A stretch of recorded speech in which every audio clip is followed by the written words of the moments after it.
Il sesto video di VSTOR 2 ci mostra come il progetto abbia creato un'ampia rete tra i soggetti che operano nel territorio della Venezia orientale, interessati ai temi della gestione ottimale dell'acqua.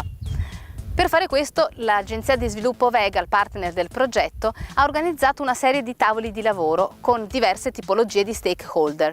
Cinzia Gozzo, responsabile dell'iniziativa, ci spiega cosa è stato fatto. Vegal è un'agenzia di sviluppo locale e opera nell'area orientale della provincia di Venezia. Vegal è un'associazione di circa una quarantina di soggetti tra pubblici e privati. Per esempio ci sono amministrazioni comunali, associazioni di categoria, scuole, università, istituti di ricerca.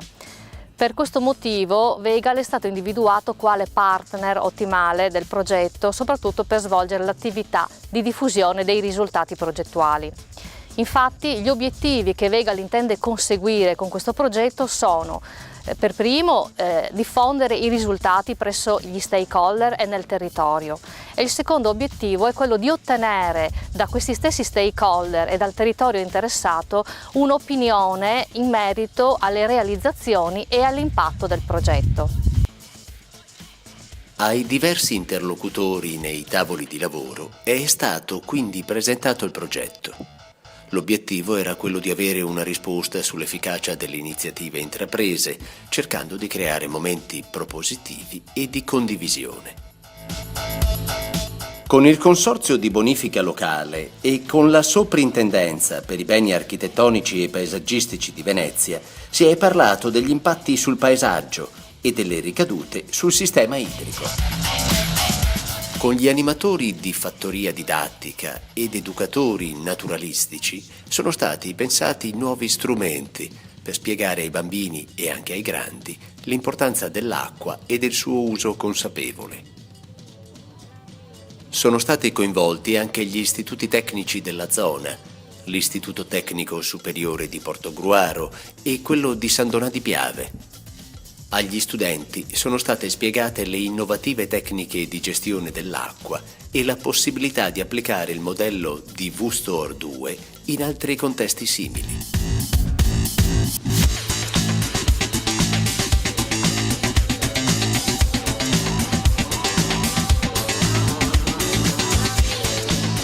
Valle Vecchia si trova all'interno del comune di Caorle e quindi alcuni aspetti di gestione del progetto, ma non solo, sono stati discussi con gli amministratori locali. Giannino Furlanetto ci spiega perché quest'area è al centro di numerose iniziative intraprese dall'amministrazione comunale.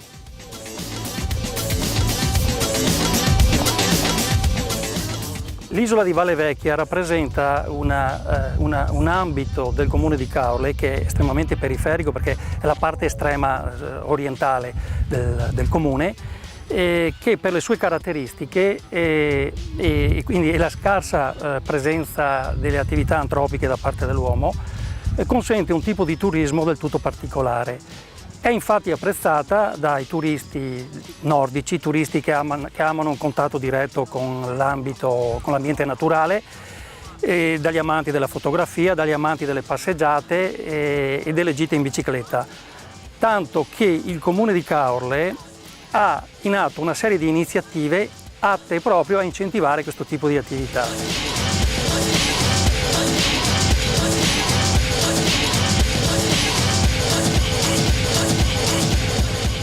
Ad esempio, una è certamente quella che riguarda l'istituzione di un servizio di traghetto, quindi con mezzo acqueo, che collegherà il centro storico di Caorle all'isola di Valle Vecchia, attraverso il quale gli amanti del cicloturismo potranno con le biciclette trasferirsi in questo sito e effettuare dei percorsi all'interno dei sentieri che sono abbondanti all'interno di questo ambito. I tavoli di lavoro proseguiranno fino alla fine del progetto per continuare a presentare l'iniziativa e i suoi primi risultati.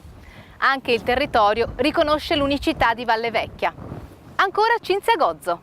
Valle Vecchia è un elemento di fondamentale importanza in questa parte della provincia di Venezia per i valori ambientali, paesaggistici, naturalistici che esprime e per le importanti sperimentazioni in campo agricolo che vi si svolgono.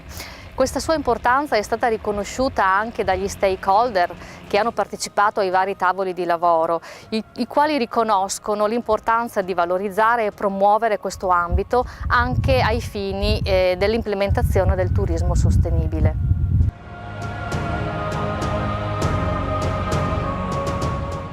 È quindi auspicabile un'ancor migliore sinergia tra i soggetti che operano nel territorio? L'orientamento che ha l'amministrazione è quello, per quanto possibile, di aumentare di migliorare questo rapporto con Valle Vecchia, sempre però con un occhio di riguardo a quelle che sono le prerogative di natura ambientale che vogliamo tutelare e preservare nel tempo. Infine, il progetto VSTOR 2 ha permesso a molti soggetti di analizzare aspetti del loro territorio che non conoscevano, come il susseguirsi degli interventi di bonifica e la successiva rinaturalizzazione dell'area da parte di Veneto Agricoltura.